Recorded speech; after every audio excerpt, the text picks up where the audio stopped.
اس tutorial کے اندر میں آپ کو ہوم کے ٹیب میں سے ڈرائنگ کے کچھ آپشنز کے بارے میں بتانے جا رہا ہوں.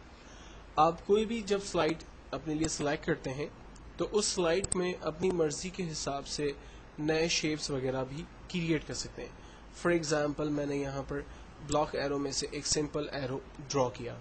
جب آپ کوئی بھی شیپ ڈرا کرتے ہیں تو اس شیپ کا اپنا ایک مینیو یعنی فارمیٹ کا مینیو آپ کے پاس اوپن ہو جاتا ہے. اس مینیو کے اندر آپ کے پاس سب سے پہلے اس کے لے آؤٹس اویلیبل ہوتے ہیں. آپ اس کا کلر اور ڈیزائن کیا چاہتے ہیں وہ آپ یہاں پر ڈیفائن کرتے ہیں. دین اس کے بعد اگر آپ اپنی مرضی کے کلرز اس میں فل کرنا چاہتے ہیں تو یہاں پر اویلیبل کلرز میں سے آپ اپنے لیے کوئی بھی کلر فل کر سکتے ہیں.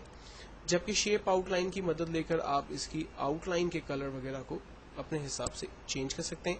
اور اگر آؤٹ لائن کی تھکنس کو بڑھانا چاہتے ہیں تو آؤٹ لائن کی تھکنس بڑھا سکتے ہیں. آؤٹ لائن کے اسٹائل کو اگر آپ چینج کرنا چاہتے ہیں تو ڈاٹڈ اسٹائل میں اس کو کنورٹ کر سکتے ہیں. اور اگر آپ اسے کسی شیپ کے اندر کنورٹ کرنا چاہتے ہیں اور آپ چاہیں کہ اس پہ شیڈ افیکٹس آ جائیں تو وہ تمام چیزیں آپ یہاں پر اپنے اس ایرو کے ساتھ اپلائی کر سکتے ہیں. رائٹ. اب تمام چیزیں اپلائی کر لینے کے بعد فائنلی جب آپ سوچتے ہیں کہ یہ سمبل فائنل ہے تو دین آپ اس پہ مزید کوئی ایکٹیویٹی نہ کریں اور دین اپنی ایرو کو فائنل سمجھیں. اب سیم ساری چیزیں ہمارے پاس اس ایرو کے ٹول پہ بھی ہے. فار ایگزامپل میں یہاں پر ایک سمپل ٹیکسٹ ٹائپ کرتا ہوں ویلکم, اور آپ دیکھیں کہ میں نے یہ ٹیکسٹ جو ہے وہ ٹائپ کیا تو اس میں بھی فارمیٹ کا مینیو میرے سپورٹس میں موجود ہے.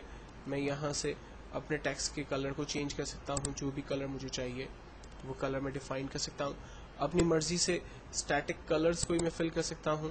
اور اگر مجھے اس کے بیک گراؤنڈ پہ کوئی ٹیکسچر وغیرہ اپلائی کروانا ہے تو میں ٹیکسچر بھی اپلائی کر سکتا ہوں. اگر مجھے کوئی پکچر اس کے بیک گراؤنڈ پہ ایڈ کروانی ہے تو میرے پاس اویلیبل پکچرز میں سے میں کوئی بھی پکچر اس پہ ایڈ کر سکتا ہوں.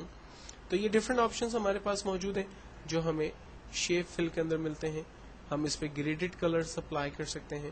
جو مور گریڈڈ کے اندر ہم جائیں گے تو یہاں پر ہم اپنی مرضی کے گریڈڈ وغیرہ کو کریٹ کر سکتے ہیں. ان تمام آپشنز کے متعلق میں آگے آپ کے ساتھ ڈسکس کروں گا. سو فی الوقت ہم نے یہاں سے ایک کلر اپنے لیے چوز کیا اور کلر کی آؤٹ لائن اگر مجھے چینج کرنی ہے لائک تھک کرنی ہے تو میں ڈیفائن کر سکتا ہوں.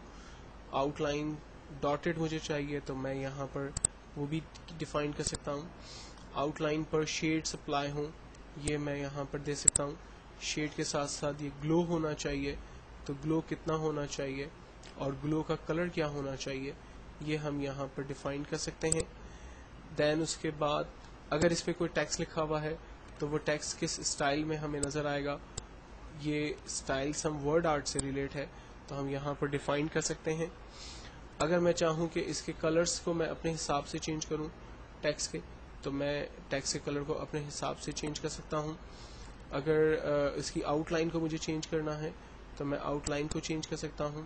اور ٹیکسٹ کو اگر مجھے گلو اور اس پہ شیڈز وغیرہ اپلائی کرنے ہیں تو وہ تمام چیزیں بھی یہاں پر اس پر اپلائی ہو سکتی ہیں. فائنل ہو جانے کے بعد میں ہوم کے ٹیب میں دوبارہ آتا ہوں اور یہاں سے میں نیکسٹ ٹیکسٹ کی طرف کام کرنا شروع کرتا ہوں. ہمارے پاس نیکسٹ آپشن اویلیبل ہے send to back beginning to front. عام طور پہ یہ آپشن جو ہے وہ شیپ سے ریلیٹ بڑے کام آتے ہیں. بعض اوقات ایسا ہوتا ہے کہ ہم جب کوئی دو شیپس کریٹ کرتے ہیں, فار ایگزامپل میں نے یہ دو شیپس کریٹ کیے اور میں یہ چاہتا ہوں کہ یہ والا جو شیپ ہے ایرو ہے یہ میری اس ایرو کے اوپر آ جائے تو ہم ارینج کے اندر جا کر اسے بگننگ ٹو فرنٹ کر دیتے ہیں. آپ دیکھیں یہ ایرو جو ہے وہ فرنٹ پہ آ گیا اور یہ ایرو بیک پہ چلا گیا. اسی طرح سے اسے پیچھے لے جانا ہے تو ہم سینڈ ٹو بیک کی کمانڈ کا استعمال کرتے ہیں جس کی وجہ سے یہ ایرو واپس پیچھے کی طرف چلا گیا. کوئک اسٹائل میں جا کر اپنے اس ایرو کو ہم مزید اسٹائل دینا چاہیں جو میں پہلے ہی آپ کے ساتھ ڈسکس کر چکا ہوں. Colour, outline, shapes, effects بھی میں آپ کے ساتھ پہلے ہی ڈسکس کر چکا ہوں. نیکسٹ ہم چلتے ہیں فائنڈ ریپلیس کی کمانڈ کی طرف. کسی بھی ٹیکسٹ کو اگر آپ ڈھونڈنا چاہتے ہیں آپ فائنڈ کی کمانڈ پہ کلک کرتے ہیں. فار ایگزامپل میں نے ایک ٹیکسٹ ٹائپ کیا ہوا ہے XYZ. میں چاہتا ہوں اس ٹیکسٹ کو سرچ کرے. جیسے ہی میں نے XYZ لکھنے کے بعد فائنڈ نیکسٹ کے بٹن پہ کلک کیا اس نے تمام پریزنٹیشن کی سلائڈ میں ٹیکسٹ کو سرچ کرنا شروع کیا اور جہاں اسے پہلا ٹیکسٹ XYZ ملا اسے ہائی لائٹ کر کے دکھا دیا. اگر اس سلائڈ کے اندر پریزنٹیشن کے اندر مزید XYZ کہیں پر مینشن ہوں گے تو فائنڈ نیکسٹ کی کمانڈ کو